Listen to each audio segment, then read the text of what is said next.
Então, sejam todos bem-vindos novamente. Meu nome é Reginaldo, como eu falei, o nosso professor é o Carlos. Todos bem-vindos para a nossa aula. Que Deus possa nos conduzir, possa nos guiar, que possamos respeitar e dar toda a atenção necessária à palavra de Deus. Porque nós estamos aqui pela palavra de Deus, né? Que nós desejamos, nós ansiamos, né, em conhecer, em aprofundar mais na palavra de Deus. Eu vou compartilhar uma tela, onde vocês vão estar acompanhando também, e eu vou, logo no início, eu peço para vocês deixarem o microfone aberto, que eu vou fazer uma pergunta, e eu quero que vocês participem. Vocês podem responder aí, como eu falei. Tem a opção do chat aí, vocês podem ir lá, clicar e comentar também. Aí, Carlos, você está pelo notebook? Como que você está aí? Eu não estou pelo celular, mas se precisar eu dou um pouquinho aqui. Eu vou deixar você como... Não, acho que você já está, né? Você já está como anfitrião já. Eu acho que ele fica automático. A gente usa o mesmo link. Então, ok. Aí você fica de olho aí também, caso eu não veja alguma mensagem. Eu olho. Então, vamos lá. Deixa eu compartilhar a tela para vocês.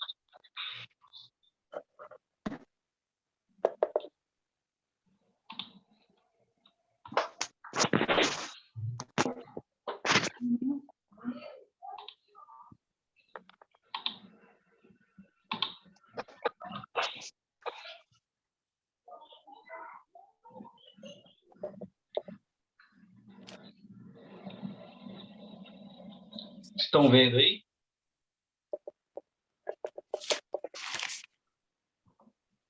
Bom, sim. Nossa teologia bíblica, né, do ponto de vista das escrituras sagradas. Nós falamos bastante na primeira aula que a nossa teologia é uma teologia bíblica, né, onde nós iremos fundamentar tudo os assuntos, né, de acordo com o que a Bíblia fala. Não é o que o Reginaldo fala, o que o Carlos fala, mas sim o que a palavra de Deus diz. Então, alguns princípios importantes no estudo da Escritura. Então, eu já começo perguntando para vocês, que objeto que é esse aqui? Quem poderia responder? Que objeto é esse? Estão vendo aí?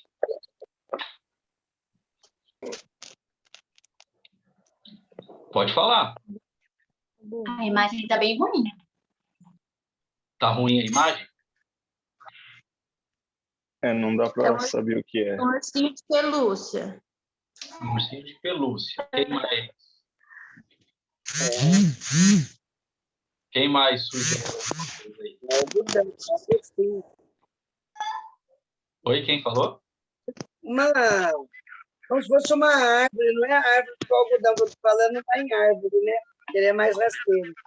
Mas parece que esse negócio branco aí parece uma árvore de algodão, uma plantação de algodão, né? Um algodão. Muito bonito. O algodão em planta, não o algodão de usar em casa. Sei. A plantação de algodão, é como se fosse na roça mesmo, né? Isso. O branco, né? Uhum. Quem mais? Ou imaginação.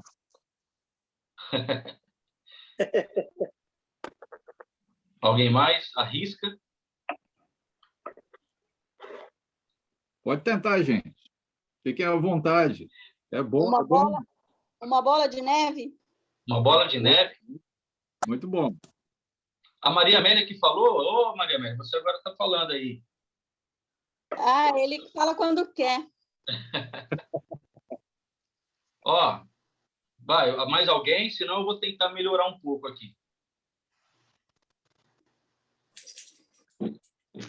Dou-lhe uma.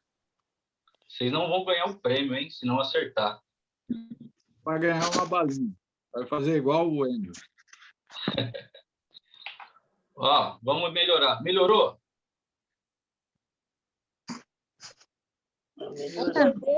O nosso. Um cordeiro. Cordeiro? Cordeiro? Isso. Passou? Que bom. Passou perto? Uma Ovelha. O nosso. O nosso.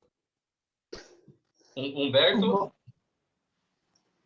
Uma ovelha. Ó, eu vou melhorar mais, vai. Estou bonzinho. Ovelha? Um cachorro. Um urso. Urso. Olha um ursinho que bonitinho, né? Só não é de pelúcia, né? Mas é Eu um... quase acertei. Eu falei de pelúcia, mas era urso. Olha, passou perto. Passou perto. No español es nosso. É. En portugués es lo mismo. Humberto é da Colômbia? Eu sou na Colômbia, sim. Colômbia, olha só como que está o alcance aí da nossa escola, hein? Que bênção, né? Que bem. Então, olha lá, é um ursinho, né? Bonitinho. Olha como que funciona a questão das Sagradas Escrituras, da Bíblia. Como eu posso ter certeza de algo se eu conheço parte daquilo? Até então, nós tínhamos apenas um quadradinho ali e vocês não tinham percepção do que era realmente, né? Nós precisamos fazer o quê? Aparecer, né? Colocar toda a imagem para que vocês vejam de fato o que realmente é.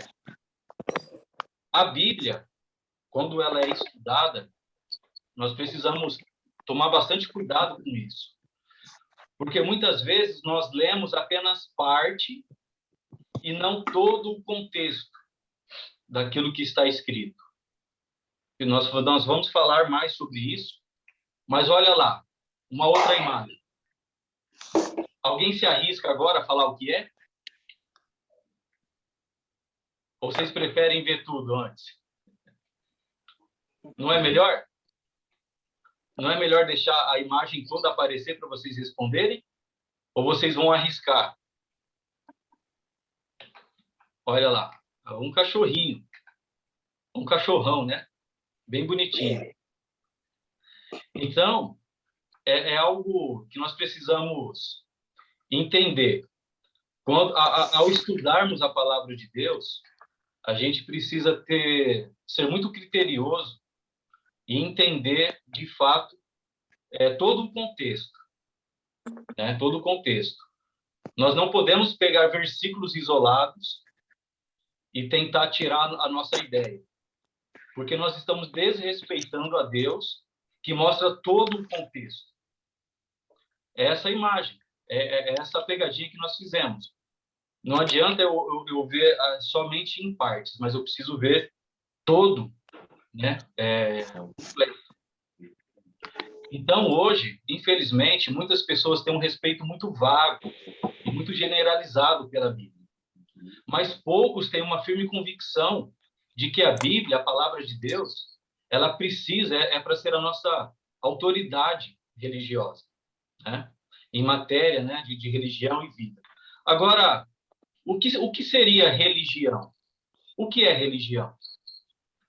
Se alguém perguntar para você, qual é a sua religião? Como nós podemos definir essa palavra de religião? Alguém gostaria de falar? Quando alguém me pergunta qual a minha religião, eu digo que eu sou cristã. Cristã, muito bom. É uma excelente resposta. E isso tem a ver, o que é religião? Religião, conjunto de doutrinas. Conjunto de doutrinas? É. Ó, vamos entender qual a ideia de religião. Religião é aquilo que nos religa a Deus. É religar, é a ideia de religar, religião. O que te religa a Deus? O que te conecta a Deus? É uma pessoa, né? Quem é essa pessoa? Jesus. Cristo, né? Jesus Cristo. Jesus Cristo, exato. Então, quando alguém pergunta para mim qual é a minha religião, às vezes eu pergunto o que é religião. Para saber o que a pessoa entende sobre religião. Às vezes nós entendemos muito pouco, né? Sobre religião. Então, religião é aquilo que nos liga. Tiago vai falar, né, que a religião pura e imaculada, né, é visitar os órfãos, né, cuidar das viúvas, enfim. Mas a ideia é aquilo que nos religa a Deus. E Jesus Cristo é a pessoa que nos religa a Deus. E, de fato, a Maristela falou sobre cristão, né? O único termo para definir a nossa conduta, né, vamos dizer assim, mediante a Deus e Jesus, é o que a Bíblia fala. Lá em Atos, capítulo 11, vai falar que os primeiros discípulos de Cristo foram chamados de cristão. É só essa palavra. Ou você pode falar, eu sou um cristão, ou você pode falar, eu sou um discípulo de Jesus. Está certo, não está errado. Porque é uma definição bíblica, né, para isso. Então, voltando aqui à ideia, poucos leem, né, leem a palavra, porque foram ensinadas a pensarem que é para ser lida apenas pela autoridade religiosa. Mas, né, por outro lado, o próprio Jesus vai incentivar ao exame das Escrituras de forma profunda. A gente vai ver essa passagem em João 5,39, no Evangelho de João, e também o livro de Atos, ele vai valorizar a atitude dos bereanos, que examinavam todos os dias as Escrituras. Vamos abrir para a gente conferir o Evangelho de João. Evangelho de João, lá no Novo Testamento, os 4 primeiros livros, né, do Novo Testamento. Mateus, Marcos, Lucas, João. Um livro antes de Atos aí, não sei como você conhece, mas abram lá em João 5. Alguém falou aí? João o quê? João, capítulo 5, versículo 39.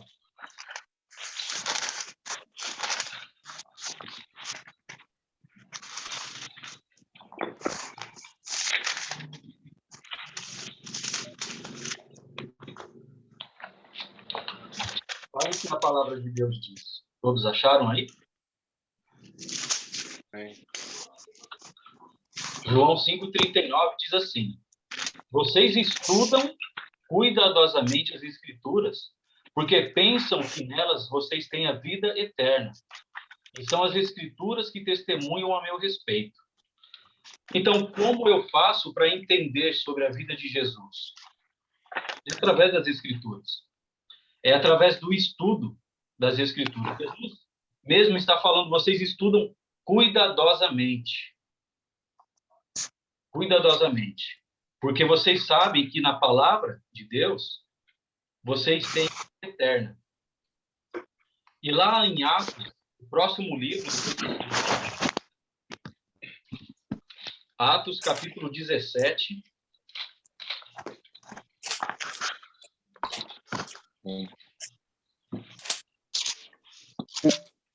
Atos, capítulo 17, versículo 11.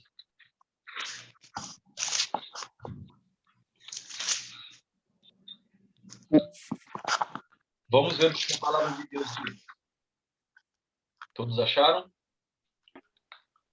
Os bereanos eram mais nobres do que os tessalonicenses, pois receberam a mensagem com grande interesse, examinando todos os dias as Escrituras para ver se tudo era assim mesmo. Eu vou compartilhar uma outra tela aqui, eu não sei se vocês vão conseguir enxergar. Depois eu vou até falar desse aplicativo que eu tenho instalado aqui. Vocês conseguem visualizar aí? Talvez pelo celular não fica muito nítido, né? Tem que abrir. Celular tá meio... Abrindo dá, né? Mas é só para mim, é só para vocês. Enfim, Atos dos Apóstolos. Aqui é um aplicativo chamado Word. Ele é um aplicativo que contém várias versões bíblicas. A gente vai falar um pouco sobre as versões bíblicas numa outra aula.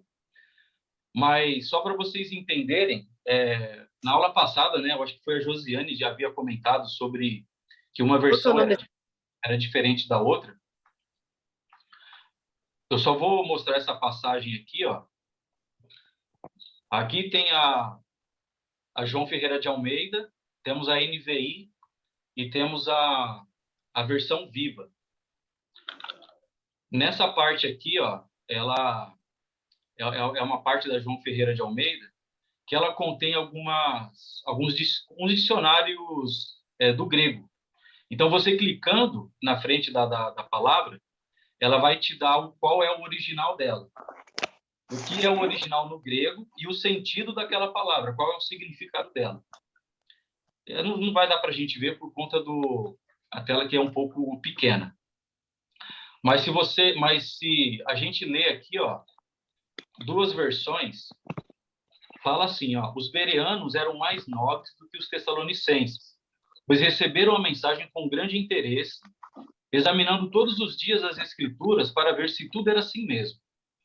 Essa aqui é a versão NVI, Nova Versão Internacional. Essa outra versão aqui, ó, é a versão viva. Ela, na verdade, ela é uma paráfrase. Ela não é de fato uma tradução, ela é uma paráfrase. O autor vai pegar o texto e vai colocar na ideia, vai tentar exemplificar aquela passagem. E olha como que fica, ó. Entretanto, o povo de Bereia tinha a mente mais aberta do que o de Tessalônica, de modo que ouviram com mais interesse a mensagem e investigavam dia a dia as escrituras para conferir as declarações de Paulo e Silas, a fim de que realmente elas eram assim mesmo. E elas eram assim. Então, na aula passada, a Josiane havia comentado sobre algumas versões, né? Então, às vezes, a gente vai ter algumas diferenças de uma versão para outra, mas, normalmente, a diferença vai ser muito pouca, né? Quase você não nota, exceto algumas versões que ela, no caso, essa viva, é uma paráfrase, mas ela pode te ajudar bastante a entender o texto bíblico. Então, a gente vai falar um pouco sobre isso daí, sobre usar várias versões, né, para você tentar entender melhor, compreender melhor o texto. Porque tem alguns textos, algumas traduções que é mais antiga, aí vai aparecer lá, como lá em Gálatas, né, seja anátema. Mas o que é anátema? Às vezes a gente não sabe o que é anátema. Aí você vai numa tradução mais moderna, vai falar, seja amaldiçoado. Muito mais fácil de compreender, né? Então, a gente vai ter essas divergências um pouco, mas tudo vai falar a mesma coisa, tá? Deixa eu voltar a tela aqui.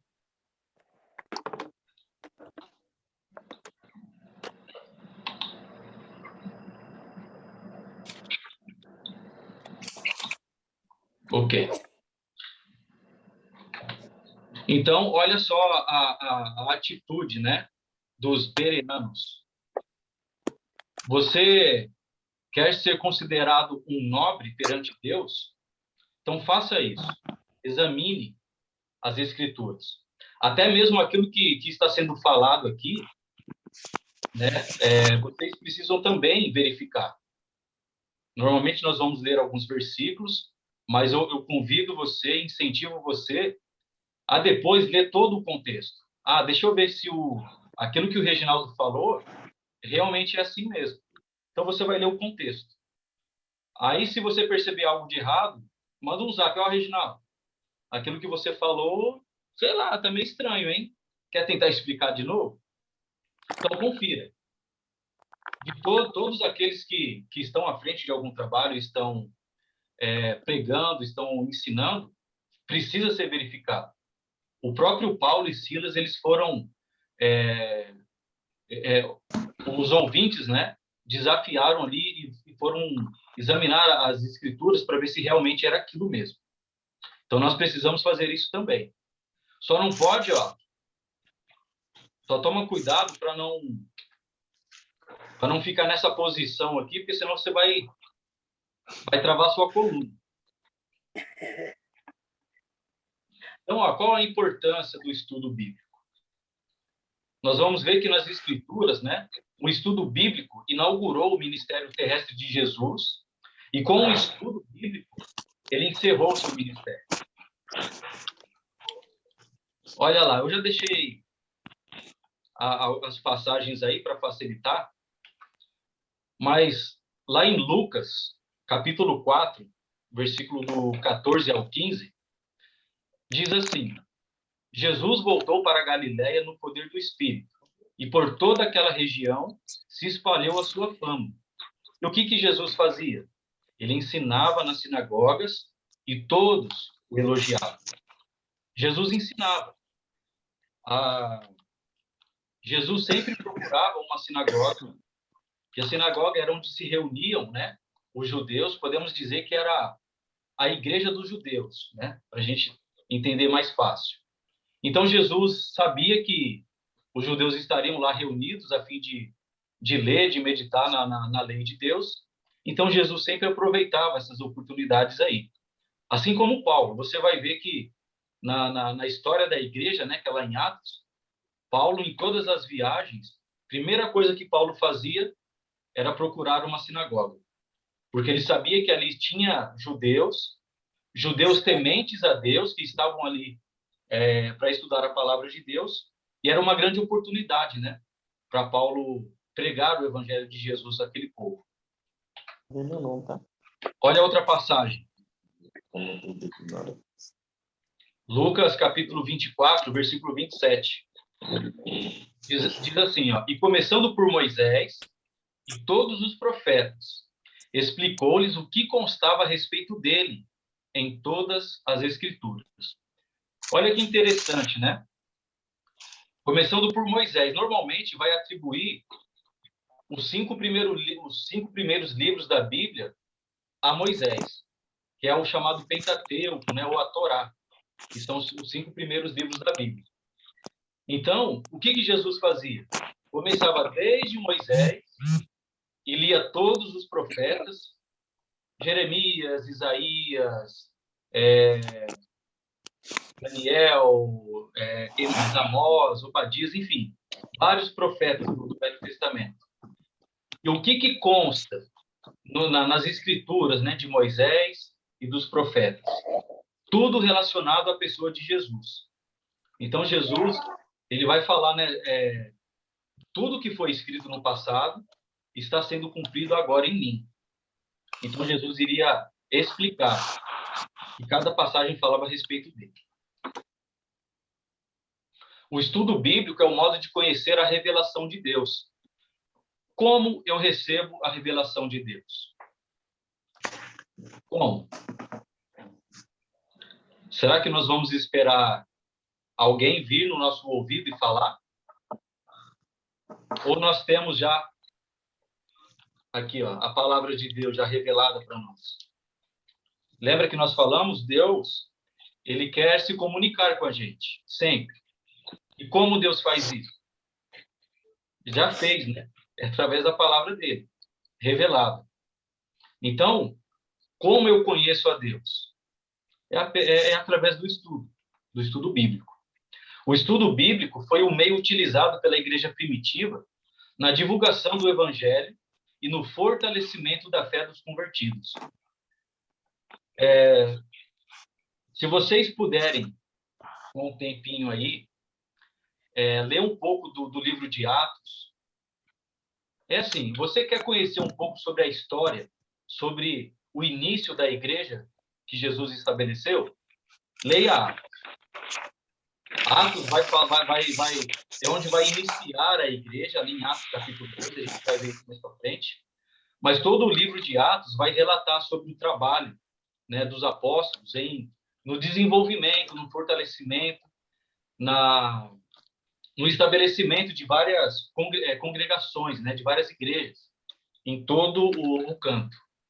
Então, vamos abrir lá em Atos, capítulo 8. Vocês provavelmente devem ter parado aí, né? Em Atos, capítulo 8. Carlos, você pode ler para nós aí?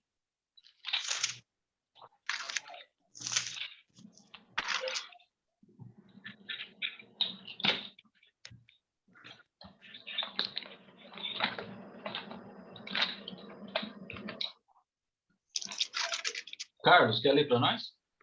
Atos, capítulo 8, e qual? Qual versículo? 35. Eu estou perguntando porque o meu, às vezes, não aparece a tela, ele some. Ah, tá. Eu não sei a configuração. 8:30. 8:35. Diz assim.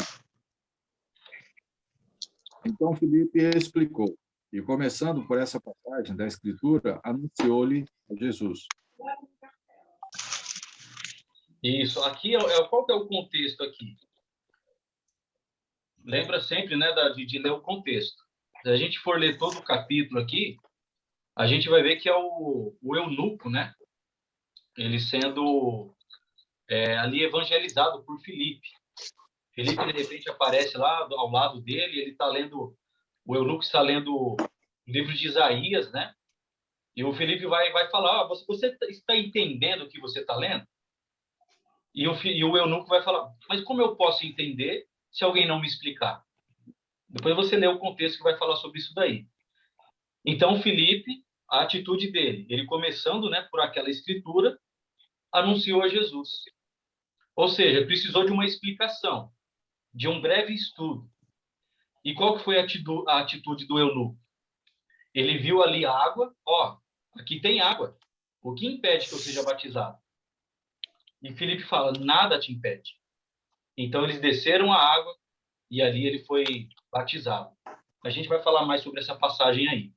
Então, apenas alguns minutos ali, horas de estudo, o eunuco já compreendeu a necessidade do batismo, né, em Jesus Cristo. E aconteceu. Mas, através de um estudo, né? Aí, em Atos, capítulo 17, novamente. Atos, capítulo 17, versículo 2 e 3.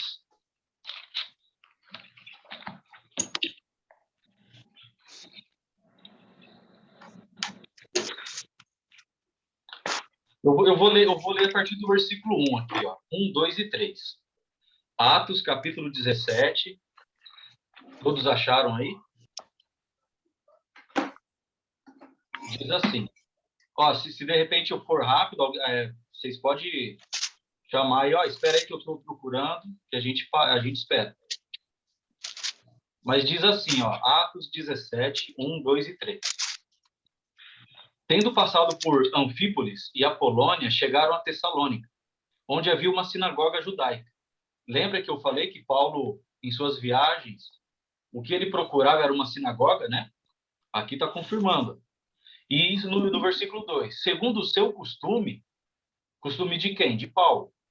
Paulo foi à sinagoga e por 3 sábados discutiu com eles com base nas Escrituras, explicando e provando que o Cristo deveria sofrer e ressuscitar dentre os mortos. E dizia, este Jesus que lhes proclamo é Cristo. Então, qual foi a atitude de Paulo? Vocês estão lendo as Escrituras, mas deixa eu explicar o que, de fato, essas Escrituras dizem. Está falando de Jesus Cristo, o Salvador. Ele morreu, mas ele ressuscitou no 3º dia. Então, Paulo, né, vai usar as Escrituras para provar, para ensinar as pessoas sobre Jesus Cristo. Então, qual é a intenção da escola da Bíblia? Incentivar. No início, eu falei que o curso é voltado para pelo menos 3 tipos de pessoas. Pessoas que ainda não conhecem nada sobre a Bíblia, né? Pessoas que querem aprender um pouco mais para poder passar adiante o ensino, ou para pessoas que estão na dúvida. Nossa, tem tantas divergências de religiões, de opiniões. Então, qual que é a verdade, de fato? Então, a gente espera passar isso para vocês. Sempre usando a Bíblia como fonte, como prova. Eles seguiam, então, os passos de Jesus, né? E acreditavam, como ele, que a pesquisa das Escrituras levaria os homens ao encontro de Deus. Quando as pessoas estão afastadas de Deus, qual é o melhor caminho? É se voltar para as Escrituras, né? É olhar as Escrituras e entender sobre Jesus Cristo. Então, Felipe... aqui eu coloquei as passagens, né? Mas a gente já leu. Eu vou ler o capítulo 18, ó, que está aí na tela de vocês. Diz assim: querendo ele ir para a Acaia, os irmãos o encorajaram e escreveram aos discípulos que o recebessem. Ao chegar, né, Paulo, ao chegar, ele auxiliou muito os que pela graça haviam crido, pois refutava vigorosamente os judeus em debate público, provando pelas Escrituras que Jesus é o Cristo. Nós precisamos defender Jesus Cristo. E como nós fazemos isso? É provando pelas Escrituras. Não é o meu achismo, meu achômetro, né? Mas sim o que a palavra de Deus diz. Uma metodologia de estudo bíblico. Todos, né? Todos que se aproximam da Bíblia vai utilizar aí de um método, né? De estudo da Bíblia. Seja ele consciente ou inconsciente. E como eu faço isso? Qual é o meio, qual é o método que eu uso para estudar a Bíblia? Talvez vocês já viram alguém fazer assim, né? Ó, vocês estão vendo aí, ó? Aqui, deixa eu ver o que Deus está falando aqui. Alguém já viu assim? Abre a Bíblia aleatoriamente e crava o dedo em algum ponto. Deixa eu ver o que Deus está falando. É um erro, né? A gente não pode fazer isso. Você quer ler, às vezes, passagens isoladas? Pode ler. Mas leia todo o contexto. A ideia é o quê? Tente ler ou estudar livros específicos. Desde o primeiro capítulo, vai lendo. Não fique lendo assim aleatoriamente que não vai ter muito sucesso. Alguém tá mandando mensagem aí? Você consegue ver, cara? Deixa eu ver se eu...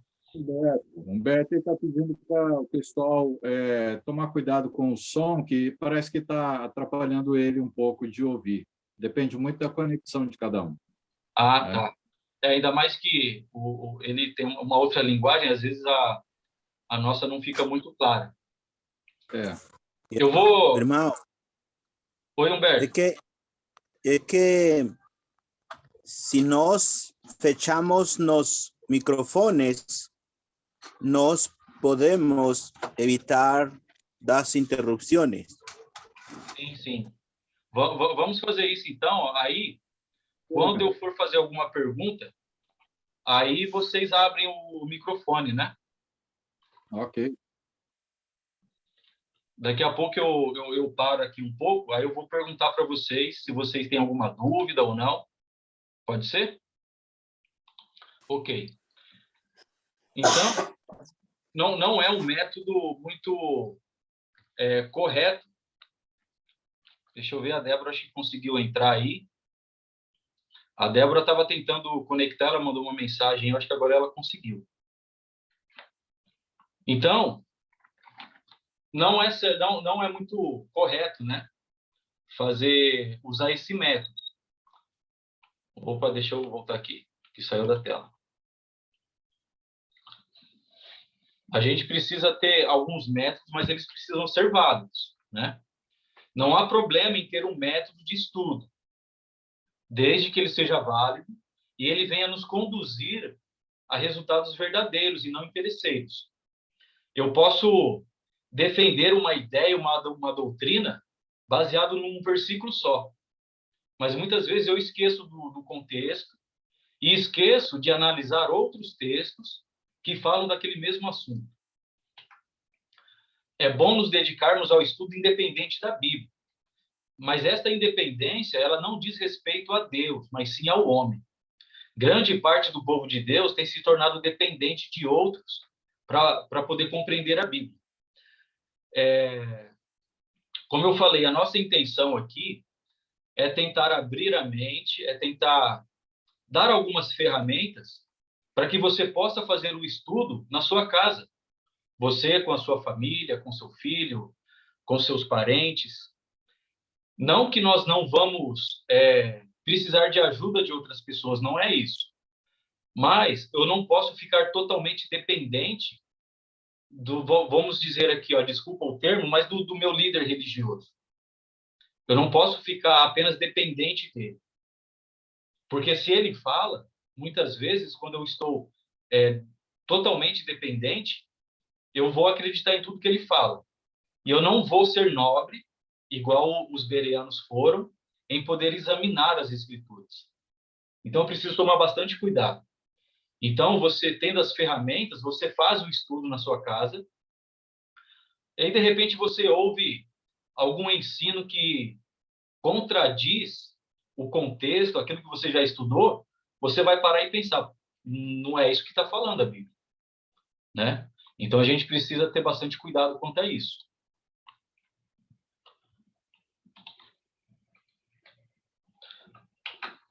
Qual é a razão de estudar a Bíblia por si mesmo? A primeira razão de estudar a Bíblia por si mesmo, ela é muito simples. Nós não devemos absorver a teologia que nos rodeia. Lembra que nós falamos que existem alguns tipos de teologias? Teologia filosófica, teologia religiosa, né? A teologia religiosa, ela vai defender a doutrina daquela religião. E será que nós temos muitas religiões hoje?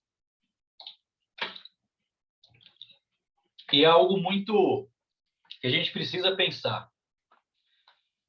Será que um texto bíblico, ele tem vários sentidos? Ou Deus deseja dar apenas um sentido naquele texto? Se nós acreditamos que cada doutrina tem o seu ponto de vista e que cada ponto de vista está certo, nós podemos falar que Deus é falso. Você já viu aquela pessoa que fala uma coisa para um, fala uma coisa para o outro, fala uma coisa para o outro? Essa pessoa é verdadeira? Não é verdadeira. Deus é verdadeiro. Então, Deus não deseja dar vários sentidos na sua palavra. Nós precisamos entender qual é a verdadeira vontade de Deus. Porque Deus não é falso. Deus não é mentiroso. Então, cabe a nós estudar e meditar e não absolver as teologias que nos rodeiam. Teologias falsas. Tá? Lá em Efésios, capítulo 4, se você não conseguir acompanhar aí, você marca essa passagem. Efésios, capítulo 4, versículo... A partir do versículo... Deixa eu pegar aqui. A partir do versículo 11, ele vai falar assim, Efésios, capítulo 4, lá no Novo Testamento, Coríntios, Gálatas, Efésios, ele vai falar assim, ele designou alguns para apóstolos, outros para profetas, outros para evangelistas e outros para pastores e mestres. E por que Deus fez isso? O texto vai falar, com o fim de preparar os santos para a obra do ministério, para que o corpo de Cristo seja edificado, até que todos alcancemos a unidade da fé e do conhecimento do Filho de Deus. E qual é a intenção disso? O texto vai continuar falando. E cheguemos à maturidade, atingindo a medida da plenitude de Cristo. E o versículo 14, que é o ponto que eu quero aqui. Qual é o propósito de tudo isso? O propósito é que não sejamos mais como crianças, levados de um lado para o outro pelas ondas, nem jogados para cá e para lá por todo o vento de doutrina e pela astúcia e esperteza de homens que induzem ao erro. Eu acho que é muito claro essa passagem, né? Será que a Bíblia, ela é, de fato, bem compreendida ou é mal compreendida? Mal interpretada? O Carlos falou bastante sobre isso na quarta-feira, né? muitas pessoas a interpretam de forma errada ou defendendo a sua doutrina. Hoje a gente vê várias igrejas, né, abrindo aí, que vai totalmente contra a palavra de Deus. Muito. Não cabe a nós falar ou julgar, né? Deus é quem vai julgar. Mas usam textos isolados e vai defender uma doutrina. Mas agora, será que Deus tem essa intenção de uma mensagem? A gente vai ser eclético, a gente vai falar sobre isso. A gente é eclético e vai dar vários sentidos àquele texto? Se a gente faz isso, nós estamos chamando Deus de falso. E isso é um grande pecado. A má exegese encontrada na literatura sobre a Bíblia. O que é exegese? É a interpretação do texto. É você analisar, você extrair, né, o entendimento ali da palavra. Então, um motivo importante para o estudo bíblico é o fato de não possuirmos intérprete oficial da Bíblia. Pode haver religiões que têm um intérprete oficial da Bíblia. Aquela Bíblia é destinada só para aquele grupo religioso. Nós não temos isso, né? Nós não podemos ter, porque senão só vai defender a ideia, né?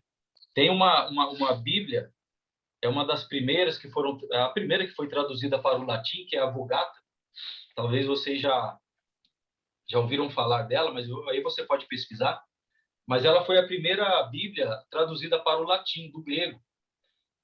E só que muitos não apoiam porque elas foram traduzidas e defendem muito a ideia de um grupo religioso. Então, tem que tomar muito cuidado, né? Às vezes, uma palavra é acrescentada, uma palavra é retirada e acaba defendendo algumas ideias. Então, a gente tem que ter muito cuidado. Um estudo honesto e independente das Escrituras ajuda a tirar os textos bíblicos do seu sentido comum. É o que acontece, né? A gente lê uma passagem e vai defender aquilo. Mas quando nós extraímos todo o contexto, peraí, vamos ver quem que está falando, quem está recebendo a carta, qual é a razão daquela carta estar sendo escrita. A gente precisa fazer algumas perguntas para o texto. A gente fez um pouco dessa prática na primeira aula. Pergunte para o texto, o que está acontecendo? E a gente vai conseguir descobrindo aos poucos aí ali o seu sentido. Muitas vezes, num capítulo ou numa carta, vai ter muitas palavras repetidas. Ali você já consegue extrair qual é o sentido central ali daquela carta. Porque vai ter muitas palavras repetidas ali. Mas a gente vai falar um pouquinho mais. Estudar a Bíblia faz com que deixemos de usar textos isolados como texto prova, né? Aquilo que eu venho falando já, né? De doutrinas, e busquemos a mensagem íntegra que o Espírito Santo quis transmitir através do escritor do texto sagrado. Algumas vezes, lá em Colossenses, no final de Colossenses, Paulo vai incentivar aquela igreja a ler a carta de Laodiceia e incentivar também os de Laodiceia a ler a carta de Colossenses. Então, qual era a intenção de Paulo? Que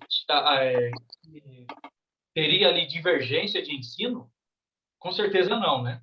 Paulo queria dar o mesmo ensino para ambas as igrejas, ambas congregações ali. Então, nós não podemos fazer isso. Um estudo bíblico sério, né? Sério, ele vai impedir a tendência de ser eclético. Já viu aquela pessoa que você pergunta, qual tipo de música você gosta? Eu sou eclético, eu gosto de várias. Com a palavra de Deus não funciona assim.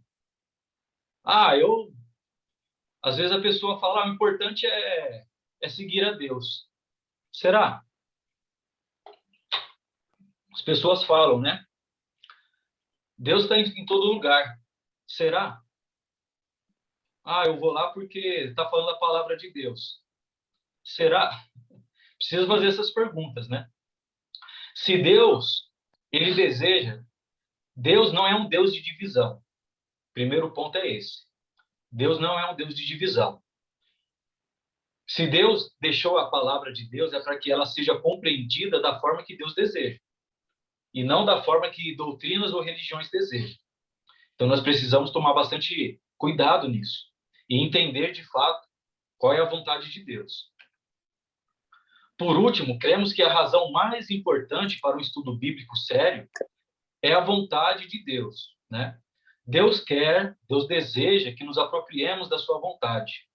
Logo, é essencial que estudemos a palavra de Deus e procuremos compreendê-la. É difícil de compreender a palavra de Deus? Não. Pedro vai falar que em algumas cartas de Paulo tem algumas coisas difíceis de entender. Mas o difícil não é impossível. Quando você tem ali uma análise, um estudo sério, você consegue compreender. E você vai ter pessoas para te ajudar também, com certeza. Eu acho muito difícil compreender Apocalipse. Meu Deus, como é difícil. Apocalipse? Olha, isso. Ele tem bastante... O que acontece com o Apocalipse? Você precisa entender qual é o objetivo da escrita de Apocalipse. A escrita de Apocalipse, na verdade, é um encorajamento para as igrejas que estavam sofrendo perseguições do Império Romano. Então, o ponto principal é esse. E vamos pensar assim, ó. Eu vou sair um pouco fora aqui, mas só para a gente tentar entender. Precisa realmente de um estudo bastante sério e dedicado. Mas João, escrevendo lá da ilha de Patmos, né? Escrevendo para 7 igrejas da Ásia. Imagina se essa carta caia em mãos erradas, caia na mão dos romanos. Na época, os romanos, eles estavam dominando. A gente vai falar um pouco mais sobre isso daí, sobre os impérios que existiram, né? E o Império Romano foi o último. E o Império Romano dominava o povo cristão. E agora imagina você escrevendo uma carta e essa carta caindo nas mãos inimigas. O que precisa? Né? Uma segurança. Você vai usar alguns termos que somente o destinatário vai entender. Então, o Apocalipse ele vai usar muitas referências do Antigo Testamento, coisas que só os cristãos sabiam. Então, vai usar tem muita simbologia. A gente precisa ficar atento a isso. Não podemos levar tudo de forma literal, ao pé da letra. Não, é isso, não. Igual eu falar para você, o rapaz fez uma tempestade num copo d'água. Isso é um termo simbólico, né? Para falar que a pessoa fez um bafão, né? Oi, Maristela. Eu tenho assim que o Apocalipse, ele não há necessidade do cristão começar a querer entender o Apocalipse. Ele tem que primeiro conhecer a Deus, né?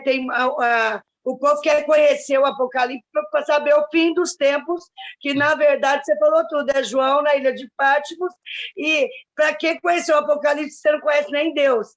Tem uma trajetória até o Apocalipse, né? Eu penso muito isso. Eu exerço isso na minha vida, né?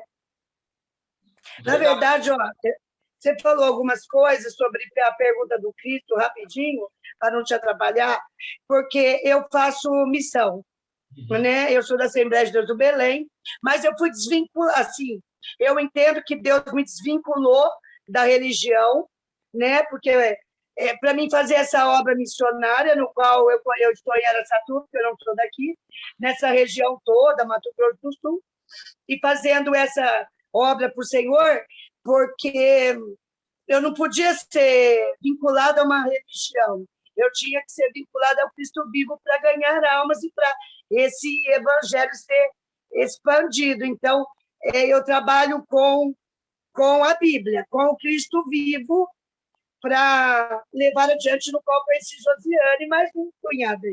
né? Então, eu vejo muito isso, que as minhas almas, eu tenho muitas almas, eu tenho 1.300 almas só no meu celular, que eu tenho o Ministério de Oração. E eu encaminho, e é muito dificultoso devido a tudo isso, aos homens por dentro da religião, algumas doutrinas. Então, as doutrinas atrapalham o ser humano de conhecer o Cristo vivo, a Bíblia, e eles vão conhecendo segundo... Eu tenho muita dificuldade. E aí você vê, a Josiane está recomeçando uma história e ela já quer ir pular para o Apocalipse, e é uma coisa que não é bom. Eu falo para ela que ela é minha alma, viu, Reginaldo? Então, não adianta, não é todo. Eu sempre falei para ela, mande os estudos que você quer para mim, porque nem tudo que você vai ver em Facebook, em coisa, vai condizer o evangelho verdadeiro. E aí eu vi esse, né? Eu vi no Face, falei para ela, olha, o Espírito Santo ministrou muito forte em mim, que pode fazer esse curso aí. Então, eu sei que é Deus na sua vida e como é dificultoso, né? Tudo isso também. Amém. Amém. Obrigado pelo comentário, Maristela. Realmente, a gente precisa se desvincular da religiosidade, né? Jesus mesmo, quando Jesus veio ao mundo, Jesus não se vinculou às religiões que existiam na época, né? Muito pelo contrário, Jesus criticou aquelas religiões, né? Os fariseus, os saduceus, enfim, eram as principais. E, de fato, o Apocalipse a gente precisa... quando eu estou aprendendo, né? A gente, às vezes, fica querendo ultrapassar, como você bem falou. E o Apocalipse, quando a gente entende, é uma carta de segurança.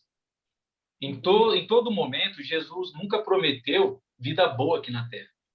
Jesus sempre vai falar que haverá perseguições, haverá mortes. Jesus foi perseguido, foi morto. Os apóstolos foram perseguidos e mortos. Tantos discípulos, né? E não era diferente do Apocalipse. Mas o que Jesus estava querendo dizer para aquelas igrejas? Sejam fiéis até o fim. Por mais que as pessoas possam tirar a vida de vocês, vocês vão ter o prazer eterno de desfrutar da eternidade, né? Então, era um encorajamento para aquelas pessoas. E, às vezes, as pessoas querem ultrapassar, mas não querem conhecer o básico, né? Então, a gente precisa... o estudo bíblico, imagina uma casa em construção. Você não vai construir a casa no teto. Você precisa lançar os alicerces, vai colocando tijolo por tijolo, até você chegar lá no telhado. Então, é aos poucos, né? Quando a gente começa um estudo da Bíblia, a gente vai caminhando devagarzinho, até a gente conseguir realmente compreender tudo. E aqueles cristãos que receberam a carta, eles tinham bastante conhecimento, principalmente sobre o Antigo Testamento. Por isso que eles estavam seguros para receber aquela carta e entender, né? De tantas coisas que iriam acontecer ali. E o texto bíblico, lá de Apocalipse, vai apontar alguns personagens ali que a gente acha que é um bicho de verdade, mas, na verdade, está se referindo a pessoas. Mas é um estudo que levaria horas, dias, meses para entender. Mas, obrigado pelo comentário. Alguém me explica sobre isso, primeira vez que eu escuto. Porque eu lia também, eu achava assim um absurdo. Falei, meu Deus, o que é isso? O que significa? Né? Então a gente lê assim, mas agora já deu para dar uma clareada. Tem sentido isso daí que você acabou de explicar. É muito difícil eles pregar também Apocalipse. E por esse motivo, né, que eu não entendo muito, né? Mas eu sempre estranhava por que ninguém prega Apocalipse. E aí todo mundo foge e fala assim que tem que ter uma interpretação muito ampla e além. Isso, exatamente. Porque é meio código, né? Agora clareou bastante. Isso. Às vezes, ainda algo que eu vou falar mais para frente, mas algo que a gente precisa entender também, que toda profecia, ela só é compreendida quando ela é cumprida. A gente vai ver isso nos textos. né, conforme a gente vai lendo. Tinha muitas profecias, mas as pessoas só entenderam aquelas profecias há anos faladas na pessoa de Jesus Cristo. Então, quando de fato cumpriu, aí sim as pessoas entenderam. E Apocalipse tem muito disso. Se há profecias que ainda não cumpriram, a gente não consegue interpretá-las. Então, aí alguém vai tentar interpretar. É ela e Deus. É ela e Deus. Então, a gente precisa ter bastante cuidado quanto a isso. Ok? Então, o grande perigo de esboçar uma metodologia é levar alguém a pensar que cada item é interdependente dos outros. Mas, na verdade, todos os itens do método proposto são interdependentes e formam um conjunto inseparável. Por outro lado, há uma certa ordem a ser seguida, especialmente quanto ao momento adequado, né, de consultar certas ferramentas de estudo. Algumas dessas ferramentas elas devem ser usadas no início do estudo e outras no fim. E uma visão global no início dos estudos não tem um propósito de explicar tudo, mas apenas mostrar ao estudante o caminho pelo qual ele vai caminhar. Então, há muitas ferramentas, né? Há bíblias de estudos, há bíblias que tem lá se você perceber, lá no rodapé aqui embaixo, vai ter alguns comentários, né? Tentando explicar, ou vai direcionar para alguma passagem que é semelhante. Tem manuais bíblicos, enfim, tem uma série de ferramentas. De dicionário bíblico, né? Mas qual ferramenta eu vou usar? A gente precisa ter muito cuidado, mas a Bíblia é sempre em primeiro lugar. A Bíblia é sempre em primeiro lugar. Essas ferramentas vão tentar nos ajudar. Lembra aquele aplicativo que eu mostrei? Se alguém tiver mais dúvida, depois pode me chamar no particular e no WhatsApp. Mas, deixa eu... Tem várias ferramentas aí que a gente precisa ter bastante cuidado. Aonde que a gente vai encaixar elas, né? Para a gente não deixar a Bíblia em segundo lugar. A Bíblia é sempre em primeiro lugar. E outras ferramentas que vai nos ajudar, a gente usa numa outra ocasião. Mas existem, né, 5 palavras-chave que vai te ajudar. Espera aí que deu uma travadinha aqui. Aqui. Existem essas 5 palavras que vai te ajudar a estudar a Bíblia. Primeiro, o texto. O primeiro passo, né, é estabelecer o texto. É preciso ler com cuidado a passagem e notando qualquer dificuldade do texto que você encontre ali. Feito isso, procure ali um manual, de preferência sempre um dicionário bíblico, né, que vai te ajudar a compreender aquela palavra. Algumas versões, como aquela que eu mostrei, que eu comentei, algumas passagens, né, ou, aliás, algumas versões da Bíblia, vai te ajudar a compreender melhor aquele texto. Porque, às vezes, um texto antigo vai estar mais difícil, a linguagem, porque era uma linguagem daquela época. Na linguagem de hoje, às vezes vai facilitar. Para estudo, pode usar essas ferramentas, mas, às vezes, muitas versões acabam tirando a riqueza da palavra.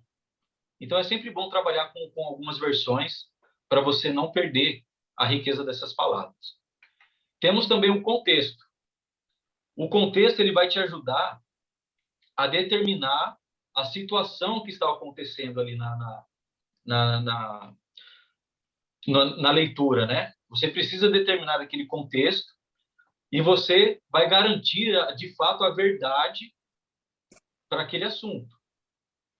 Você precisa estabelecer o texto, depois o contexto, para assim garantir a finalidade daquela passagem. Senão a gente vai ficar perdido, né? E algumas perguntas, né? Deixa eu fazer a minha colinha aqui. Às vezes você precisa fazer algumas perguntas para o texto, né? Quem era o autor do texto? Foi Paulo que escreveu? Foi Pedro? Foi João? Foi o próprio Jesus que está falando ali? Faça essas perguntas. Quem recebeu aquelas cartas? Ah, foi para a igreja de Tessalônica, foi para a igreja de Colossos, né? Qual é o gênero, né? Qual é a cidade que foi escrita? Quando? Qual o motivo? Tente fazer perguntas para o texto. E aí, quando você vai lendo, você vai acabar identificando.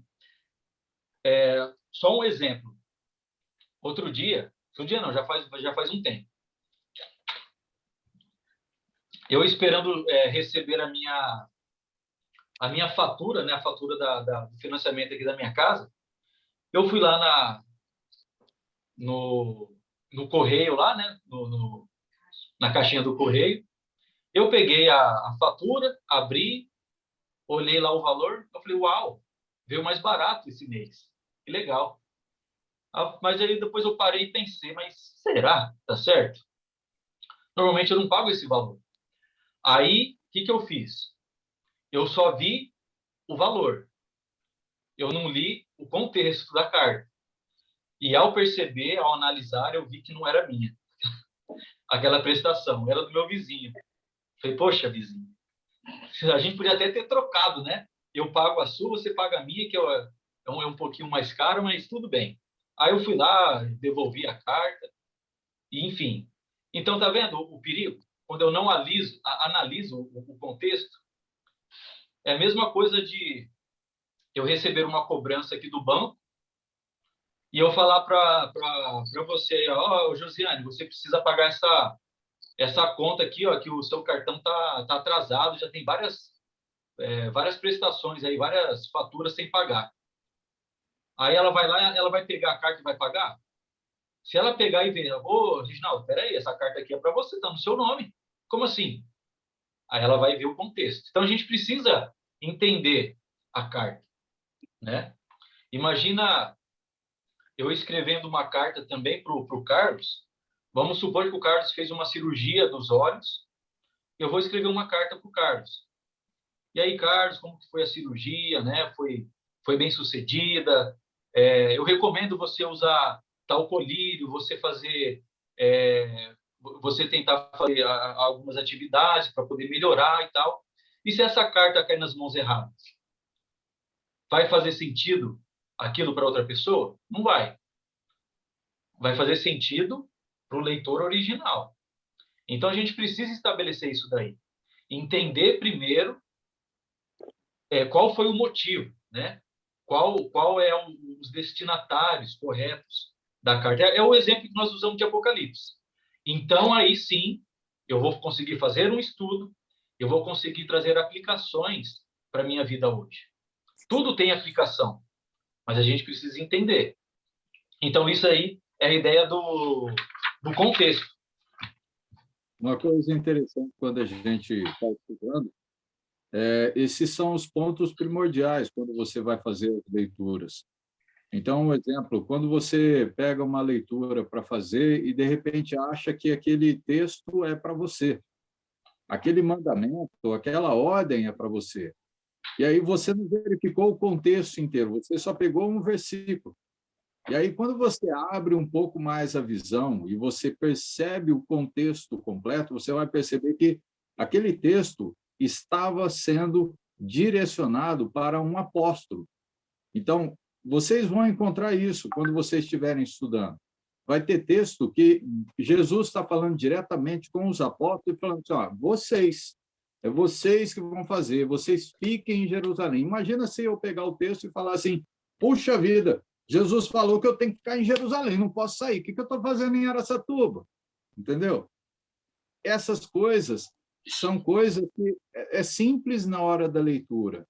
Então, a gente precisa ter uma visão um pouco mais ampla quando vai fazer o estudo. E aí verificar quem escreveu, para quem ele está escrevendo, né? Fazer as perguntas mais básicas, simples possíveis, para então a gente compreender melhor o texto e não começar a tirar ideias sobre um texto sem entender o contexto dele, né? Então, são coisas primordiais, né? Simples, mas primordiais, né? No estudo. Exato, obrigado, Carlos. Uma boa referência, né? O pessoal vai se mudar lá para Jerusalém, precisa ficar lá. Vai lá. Não faz sentido. Beleza, é isso aí mesmo. Nós temos também as palavras, né? Depois de determinar o texto, o contexto, a gente precisa observar algumas palavras. Lembra que eu falei que, normalmente, Filipenses, por exemplo, eu gosto muito da carta aos Filipenses, Paulo vai usar muita a palavra alegria, contente. Então, você já consegue entender ali que aquela carta é um motivo de alegria. Mesmo Paulo estando preso, que naquele contexto Paulo estava preso, e ele escreve uma carta agradecendo os donativos, né, que foi Epafrodito, né, que Epafrodito levou para Paulo. Então, olha lá, a igreja, olha a intenção da carta. A igreja lá de Filipos, sabendo que Paulo estava preso, estava tendo algumas dificuldades, algumas necessidades, o que a igreja fez? Mandou pelo Epafrodito alguns donativos e levou até Paulo. E no caminho, Epafrodito ele ficou doente, quase morreu. Paulo vai falar isso daí na carta. E Paulo manda a carta, né, pelas mãos de Epafrodito, agradecendo a igreja por aquele donativo. E mesmo Paulo naquela situação de preso, Paulo está colocando muita ênfase de alegria na carta. Imagina você recebendo uma carta, né, de alguém que está preso e você depara que aquele autor está muito alegre, mesmo naquela situação. Então, isso é muito bom para nós, né? Para os receptores. Então, você precisa entender.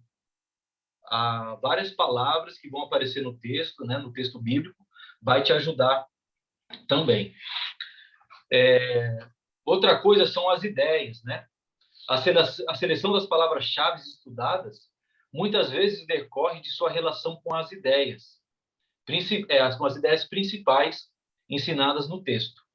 O estudo das ideias é feito através do pensamento principal que surge na passagem.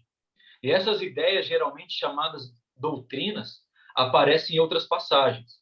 E mediante o estudo de todas, uma boa interpretação pode ser feita, baseando-se também em outros versículos paralelos ou explicativos.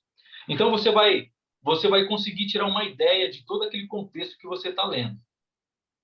E isso vai te ajudar quando você compreende outras passagens que vai falar a respeito daquilo. Como eu acho que eu até comentei na primeira aula. Eu quero entender um pouco mais sobre o dízimo, por exemplo. Aí eu vou ler apenas uma passagem só? Não. Eu preciso pegar outras passagens que vai falar a respeito daquele assunto. Porque senão eu vou defender a minha doutrina baseado num versículo só. Né? Normalmente, falando do dízimo, Malaquias capítulo 3, né? Versículo 10, enfim. Então, eu preciso entender todo o contexto. O que era o dízimo? Para quem foi estipulado o dízimo? Então, a gente precisa analisar tudo isso daí. E aí a gente vai ter a ideia correta. E a paráfrase, por último, é a ideia que você... É a sua aplicação, é a explicação que você vai trazer para você. Aquela passagem, aquela versão que eu mostrei para vocês, talvez nem todos viram, que é a Viva, ela é uma Bíblia, mas ela contém paráfrase. Ela não é uma tradução respeitando ali o original. Mas é uma versão boa para você estudar, para você usar no seu dia a dia, para fazer uma pregação, uma mensagem, talvez não. Mas para você estudar é uma boa versão, porque você vai facilitar o seu entendimento. Mas sempre respeitando os textos mais tradicionais, né, vamos dizer assim, para você não fugir muito ali da ideia central. Então, esses 5 passos, né, constituem um bom meio de estudar a Bíblia. Isso vai facilitar a sua descoberta da verdade, como nós estamos tentando aí mostrar para você, né? E com isso você vai se livrar de religiosidade, de falsos ensinos, de falsas doutrinas. E você vai ficar apenas com a ideia que o próprio texto está dizendo para você. Então, memorizar, né, essas palavras e recitá-las ao começar um estudo de uma passagem bíblica é o melhor meio de não se desviar do método proposto. Fazendo assim, a busca das informações fundamentais para a compreensão da palavra de Deus logo será automática, né? Então, a gente precisa, né, ter esses passos aí.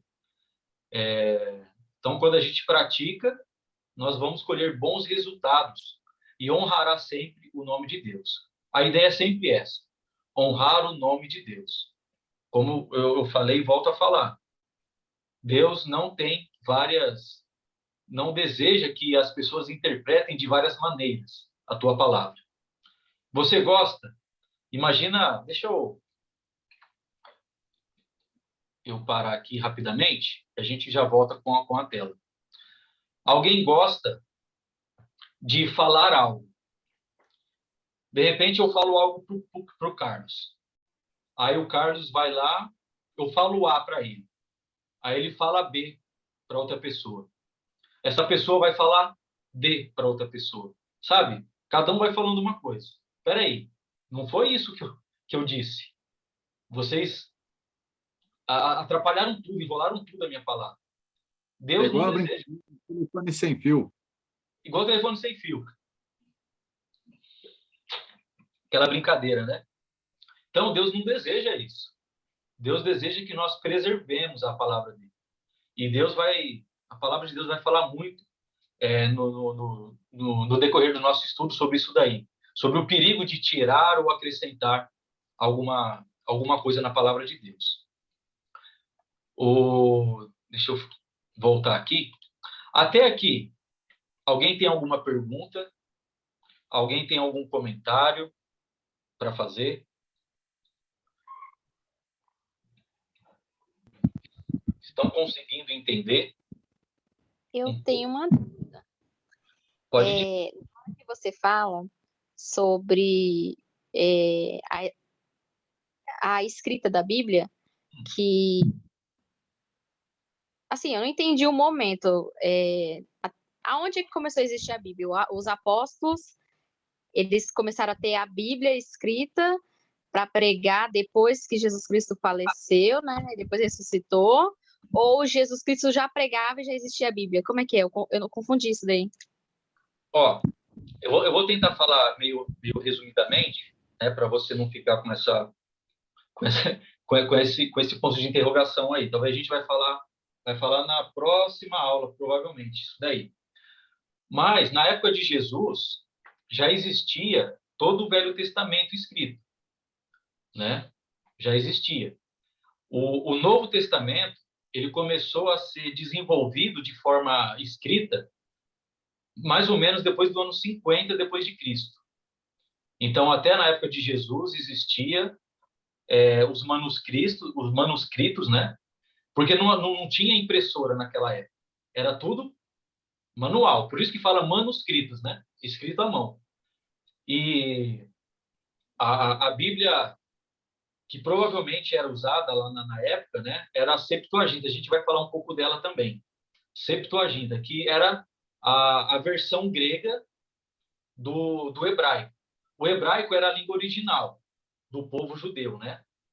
E tinha também essa Septuaginta. Então, na época de Jesus, tinha já os manuscritos do Velho Testamento. Por quê? Porque as pessoas escreviam, né? Os profetas, eles escreviam.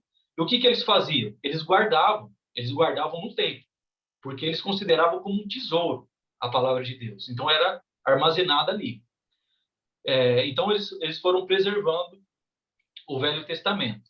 O Novo Testamento, depois que Jesus morreu lá no ano 33, aproximadamente. Então, quase 20 anos depois que começou, de fato, a escrita do Novo Testamento. Até então, Jesus pregava, só falava. Mas o que Jesus disse aos apóstolos? E a gente vai ver isso mais para frente. Que o Espírito Santo iria capacitá-los a lembrar de tudo aquilo que Jesus havia ensinado. Então, o que eles fizeram? Eles escrevem lá os 4 evangelhos, né? Mateus, Marcos, Lucas e João. Lucas era um gentil, né? Era um médico. Ele escreve o evangelho de Lucas e escreve também Atos dos Apóstolos, que ali é a história da igreja. E no decorrer ali da história da igreja, você vai ver que Paulo foi visitando várias cidades. Paulo visita Corinto, visita Filipos, visita Tessalônica. Então, da onde vêm as cartas? Tessalonicenses, Filipenses, Colossenses. É tudo dessas viagens de Paulo. E foi tudo escrito. E vai haver um... Eu ainda estou tentando me aprofundar mais nessa questão aí, mas basicamente é isso daí. Depois de um determinado tempo, né, todas as igrejas a qual receberam as cartas, eles tinham elas em mãos. Então, juntaram tudo, né, e deu aí no Novo Testamento. O Velho Testamento já tinha, e depois do ano 50, que foi Lucas que escreveu, começou, então, a constituir o Novo Testamento. Foi mais ou menos assim. Tem muita coisa envolvida por trás disso, né? Mas, basicamente, foi isso daí. Deu para entender, pelo menos? Sim, já clareou bastante. Mas é que tem muita... Porque pensa, né? A Bíblia começou a ser escrita em 1440 com Moisés. E foi terminar de ser escrita quase ali no ano 100, mais ou menos, com João, né? 90 e pouco ali. Então, olha o tempo que levou, né? 1.500 anos, aproximadamente, para escrever toda a Bíblia, para ter ela formada, né? E algo interessante que eu descobri faz pouco tempo também, eu quero compartilhar com vocês, que até o ano de 1500, aproximadamente, depois de Cristo, a Bíblia era toda manuscrita. A partir do ano 1500 que ela começou, de fato, a ser impressa. Então, tem muita história assim, para a gente se aprofundar na questão da Bíblia. Mas a gente pode confiar porque, com certeza, Deus não iria expor a sua palavra e inspirar essas pessoas para que não dessem nada, né? A gente precisa ter essa consciência de que a Bíblia que você tem hoje, ela é de fato providenciada por Deus e que não há erros. Uma versão ou outra vai ter uma diferença, mas no final é tudo a mesma coisa, né? Não vai mudar muito. A gente precisa tomar cuidado com algumas versões que não é puxada, né, ligada à doutrina, mas no geral a Bíblia é de extrema confiança, sim. Alguém tenha mais alguma pergunta? Senão a gente volta no ponto final aí do nosso estudo. Ok? Deixa eu voltar a compartilhar a tela aqui, então.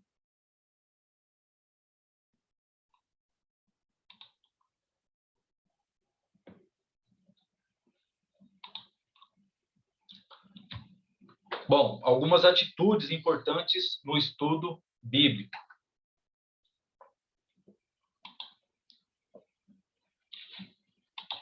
Primeiro, sempre, né?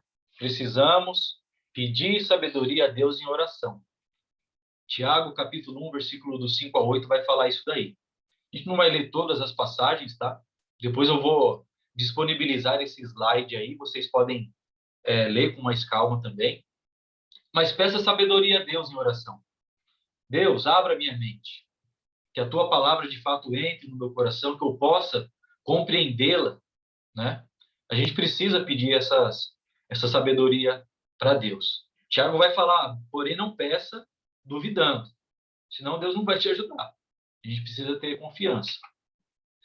Tenha um coração aberto, reto e bom para receber somente a palavra de Deus. Às vezes, hoje está mais difícil, né? Mas quando eu e minha esposa fazia algum estudo em particular com alguém, a gente falava, olha, tenta esquecer um pouco de tudo aquilo que você já aprendeu. Não tudo, né? Claro que nós sempre aprendemos coisas boas, mas tente se livrar um pouco de doutrinas que às vezes não vai ser legal. Por quê? Eu recebo a palavra de Deus, mas eu tenho já algo na minha mente, né? Ou tenho algo que já foi criado na minha mente, então vai se chocar. Então eu preciso tirar um pouco de lado e receber somente a palavra de Deus. A palavra de Deus, imagine um copo, né? Você coloca lá metade de algum objeto e você quer colocar todo o outro objeto dentro daquele copo. Você precisa esvaziar primeiro para poder colocar. Então, a gente só recebe a palavra de Deus quando a gente se esvazia, né? Se livre-se, né, de alguns preconceitos, né, de algumas ideias, e receba somente a palavra de Deus. Livre-se, né, dos preconceitos humanos, né? Mateus capítulo 15. Jesus vai muitas vezes, né, criticar os anciãos da época, né? Os fariseus, os saduceus, acusando que eles davam mais ouvidos às tradições do que propriamente a palavra de Deus. Jesus vai falar que vocês ignoram a lei de Deus para defender ideias humanas, tradições humanas. Então, a gente não pode ter isso em mente. Precisamos considerar sua fonte e abordar o estudo com profundo respeito pelo nosso Criador, que nos revelou, né, a sua vontade nas Escrituras. Então, é importante estudar com absoluto respeito pela palavra de Deus. Se eu não tiver respeito pela palavra de Deus, nem adianta eu começar a estudar. Então, primeiro eu preciso ter essa atitude. Respeito, temor e amor, muito amor pela palavra de Deus. Eu estava meditando um pouco no Salmo 119. Depois, se vocês puderem ler também, tem 176 versículos lá no Salmo 119. É bem comprido, mas você consegue ler, porque os versículos são curtos, né? Não é muito. Mas você vai ver a importância que Davi dava às palavras de Deus. Davi vai falar que, se não fosse o prazer na tua palavra, a tristeza já teria me dominado. Então, quando eu de fato, eu considero, eu tenho um prazer na palavra de Deus, ela vai me ajudar a superar muitas coisas. Mas eu preciso ter esse amor, esse prazer, senão tudo é em vão. E sendo instruído da forma correta, nós devemos ter a mesma atitude que teve Samuel, uma atitude de humildade.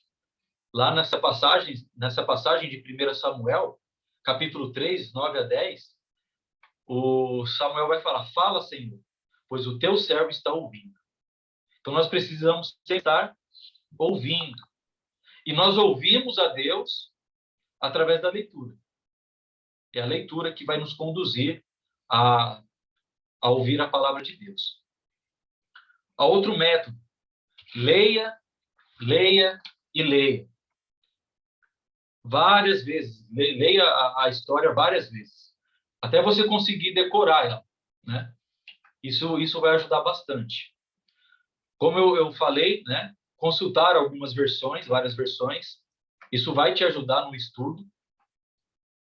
Consultar gramáticas e dicionários, sempre procurando, né, dicionários bíblicos, né, que vai te ajudar bastante. O estudo bíblico deve começar com o quê? Com a Bíblia. Não pode começar com outra coisa. Senão não é o estudo da Bíblia, né? Os comentários serão os últimos livros a serem consultados. Você pode, né? Mas desde que eles estejam lá em segundo plano. Não desprezando, né? Não desprezando, menosprezando a obra dos comentaristas, mas é por amor à palavra de Deus que nós devemos dar a ela a primeira posição, né? Nos nossos estudos.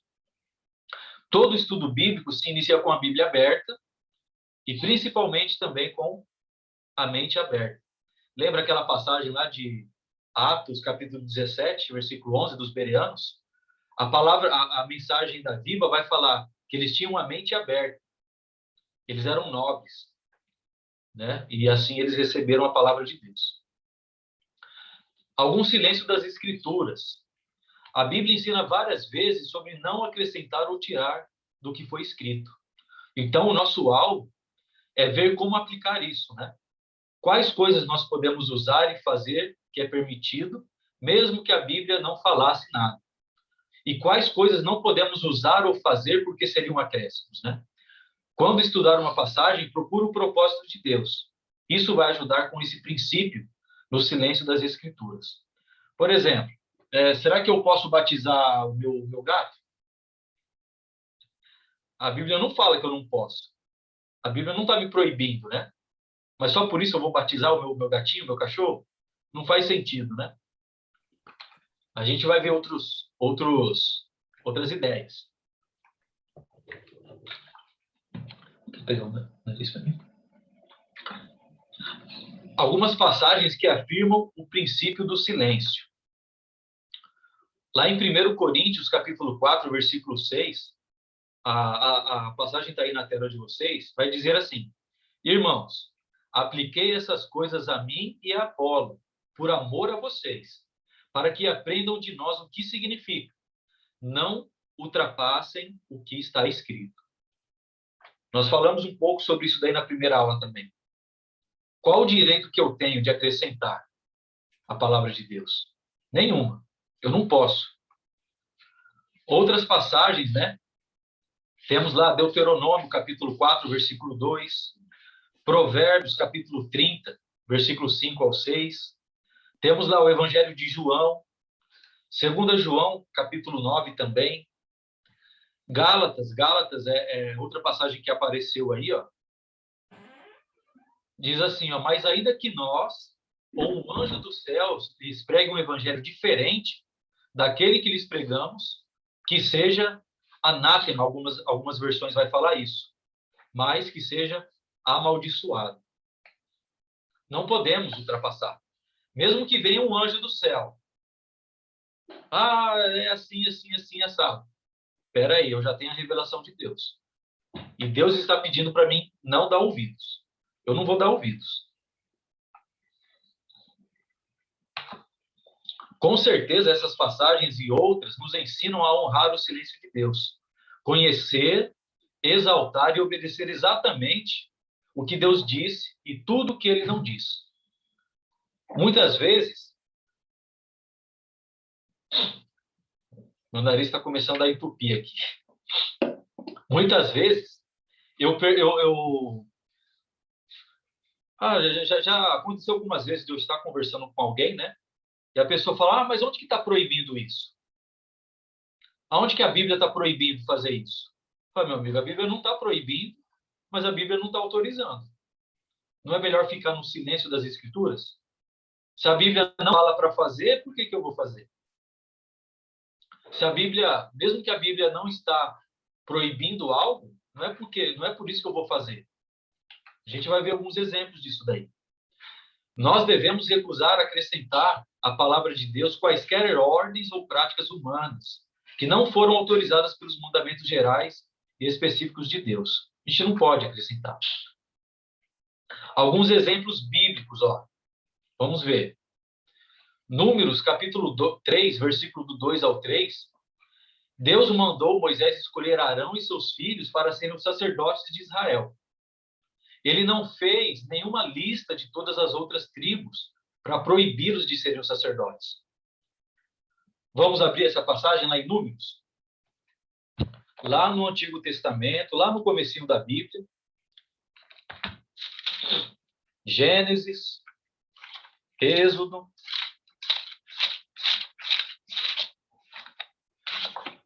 Deixa eu abrir aqui. Levítico, Números, capítulo 3, versículo 2 e 3.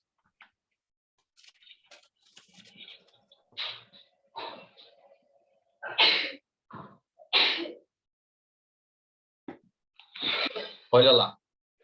Diz assim, Números, capítulo 3, versículo 2 a 3.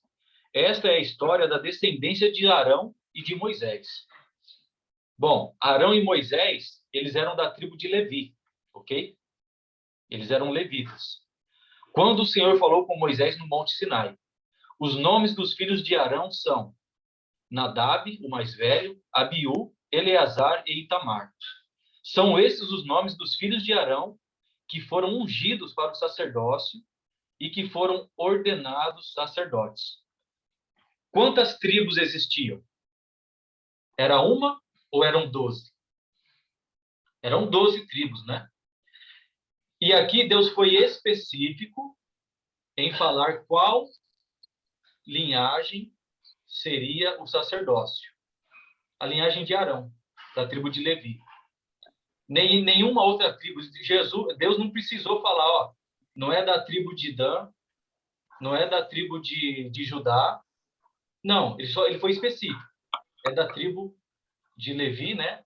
Especificamente a linhagem de Arão. Pronto. Eu vou discutir com Deus? Ah, mas Deus não está proibindo a tribo de Judá. Não está proibindo, mas ele ordenou específico aquilo. Lá em Hebreus, vamos abrir lá em Hebreus. Lá agora vai do extremo ao outro, mais lá para o final. No Novo Testamento, depois de Timóteo, você vai estar vendo aí, ó, Timóteo, Tito, Hebreus. Provavelmente vai ter uma página aí, né, com Filemão. Hebreus, capítulo 7.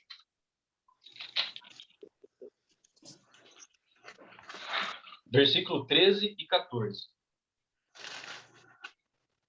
Hebreus, capítulo 7,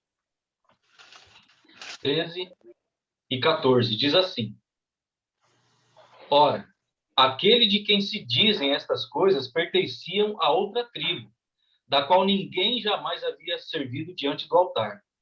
Pois é bem conhecido que o nosso Senhor descende de Judá, tribo da qual Moisés nada fala quanto ao sacerdócio. Aqui é um outro contexto, tá? Mas é só essa referência. Moisés, quando escreveu lá, não falou que poderia ser da tribo de Judá, mas só da tribo de Levi, a linhagem de Arão. Será que existe levita hoje? De acordo com essa passagem aqui lá de Números? A não ser que tenha alguém que seja da tribo de Levi aí. Parente de Moisés, de Arão, né? Então, não tem.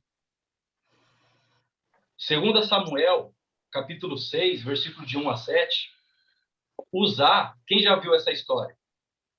Que ele foi tocar na carroça que dava para cair.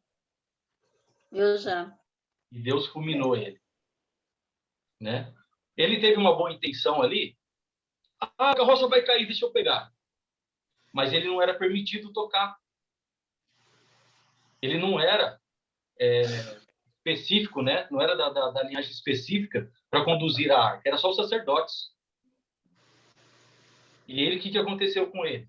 Foi fulminado, foi morto. Olha a punição que Deus fez por conta da desobediência. Mesmo que com boa intenção. Ah, ele tem boa intenção em fazer isso. Muitas pessoas têm boa intenção. Mas está, de fato, de acordo com a palavra de Deus, com a vontade de Deus?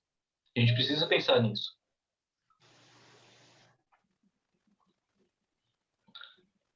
Lembra de Nadab e Abiú, os filhos de Arão, lá, os primeiros sacerdotes, levaram fogo profano?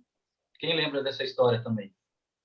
Lá em Levítico, capítulo 10, de 1 a 2, e do 16 ao capítulo 16, versículo 12. Deus havia ordenado que era para levar um tipo específico de incenso, né? De fogo lá. Mas o que eles fizeram? Nadab e Abiú, filhos de Arão, pegaram cada um seu incensário, nos quais acenderam fogo. Acrescentaram incenso e trouxeram fogo profano perante o Senhor, sem que tivessem sido autorizados. Então saiu fogo da presença do Senhor e os consumiu. O que aconteceu com eles? Morreram. Boa intenção não faz ninguém cristão. Tá? A gente precisa entender a vontade de Deus e fazer o que é certo. Conclusão, e depois a gente abre aí no final para quem tiver alguma pergunta também. Tudo isso revela o cuidado que devemos ter para não ultrapassar o que está escrito, conforme a gente leu lá em 1 Coríntios, capítulo 4, versículo 6. E em 2 João é o apóstolo João escrevendo, mas é só versículo 9, porque ela não tem capítulo. É uma carta, ou a gente pode dizer que é um capítulo só, né? Mas 2 João, versículo 9, vai falar: todo aquele que não permanece no ensino de Cristo, mas vai além dele, o que acontece? não tem Deus. Agora, quem permanece no ensino, né, de Jesus, tem o Pai e também tem o Filho. Então, toda vez que eu insisto em não permanecer no ensino de Cristo, eu estou sendo distanciado de Deus. Eu não tenho mais Deus comigo. A palavra de Deus é muito bem clara com isso, né? Que Deus te abençoe e que possamos, de fato, né, entender, respeitar a palavra de Deus, para que venhamos a obedecer a Deus de forma correta. Amém? Amém.